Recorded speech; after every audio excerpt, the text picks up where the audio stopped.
அப்படித்தான் நான் பார்க்கின்றேன்.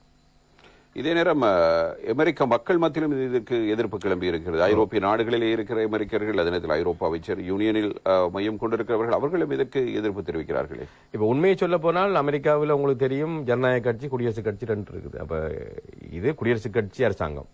அப்ப இதுக்கு ஜனநாயக கட்சியில் உள்ளவர் எல்லோரும் ஆதரவு கொடுப்பார்களா, அல்லது குடியரசுக் கட்சியில் உள்ள எல்லோருமே இதுக்கு ஆதரவு கொடுக்கிறார்களா, அவர்களுடைய மாதாந்த வரவு செலவு திட்டத்தில் இது எந்த வகையான தாக்கத்தை ஏற்படுத்த போகுது என்றதெல்லாம் நிச்சயமா எல்லோரும் பார்ப்பார்கள். ஆனா எந்த அளவு தூரம் அவர்கள் நீண்ட காலத்தை பார்க்க போகிறார்கள். அப்ப இது குறுங்காலத்தில் ஒரு பாதகத்தை ஏற்படுத்தி விட்டுட்டு நீண்ட காலத்தில் அவர்களுக்கு சாதகமான தன்மையை கொடுக்க போகுதா, இது எவ்வகையான தாக்கத்தை கொண்டு வரப்போகின்றது. எது எப்படி இருந்தாலும் ட்ரம்ப் ஆவணங்களில் கையெழுத்திட்டு இருந்தாலும் கூட காங்கிரஸோட ஒப்புதல் பெற வேண்டும் தானே. அது அவர்களுடைய வளமை. அவருக்கு சில எக்ஸிகூட்டிவ் பவர் இருக்குது.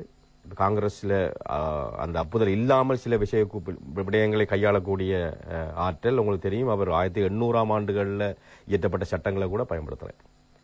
அப்ப காங்கிரஸை மீறி அவர் செயற்படுற அந்த நிறைவேற்ற அதிகாரம் எல்லாம் அவருக்கு இருக்குது. ஆனா சில விஷயங்கள் நீங்க சொல்லும் போது செனட் காங்கிரஸ் அங்கீகாரம் அவருக்கு தேவை. அதுல இருக்கிற உறுப்பினர்களும் அதுக்கு எதிரான கருத்துக்களை வெளிப்படுத்தி இருக்கிறார்கள். அது காங்கிரஸ் ஜனநாயக கட்சி உறுப்பினர்கள் அங்கே அவர்களும் இருக்கிறார்கள். அவர்களை விமர்சிக்கிற வேலையும் ட்ரம்ப் செய்து கொண்டுதான் இருக்கிறார். நிச்சயமாக உங்களுக்கு புரியாமல் இருக்கிறது. நான் போட்ட போர்டில் எத்தனை நாடுகள் இருந்து காலடியில் வந்து இருக்கின்றன. சீனாவும் பேச்சுவார்த்தை கேவலமாக இணைய நாடுகளை பார்க்கிற ஒரு தன்மையும் அவருடைய வார்த்தை பிரயோகங்கள் அப்படி இருக்கிறது. சில அதிகாரிகள் சொல்லுகிறார்கள், சில நாடுகள் எங்கள்ல தங்கி இருக்கின்றன, நாங்கள் அந்த நாடுகளை தங்கி இருக்கவில்லை. ஆகவே எங்கள்ல தங்கி இருக்கிறவர்கள் தான் எங்களோட நீங்க அனுசரிச்சு. அப்படியானால் சின்ன நாடுகள் வளர்ந்த நாடுகள் சீனா கூட ஏற்றுமதியில அமெரிக்கா $450 பில்லியன் சீனாட ஏற்றுமதி அமெரிக்காவுக்கு $450 பில்லியன். அப்ப அமெரிக்கா இறக்குமதியை தடை செய்யும் போது இந்த $450 பில்லியனை எங்கிருந்து பெறுவது? இலங்கை போன்ற நாடுகளுக்கு ஏற்றுமதி செய்து இவ்வளவு பெரிய தொகையை பெறையலாது. அப்ப இந்தியா அதுக்கு இடம் கொடுக்குமா? இந்தியா சீனாவுடன் போகுமா அல்லது அமெரிக்காவுடன் போகுமா? இந்தியாவுக்கிட்டே 140 கோடி மக்கள் சனத்தொகை இருக்குது.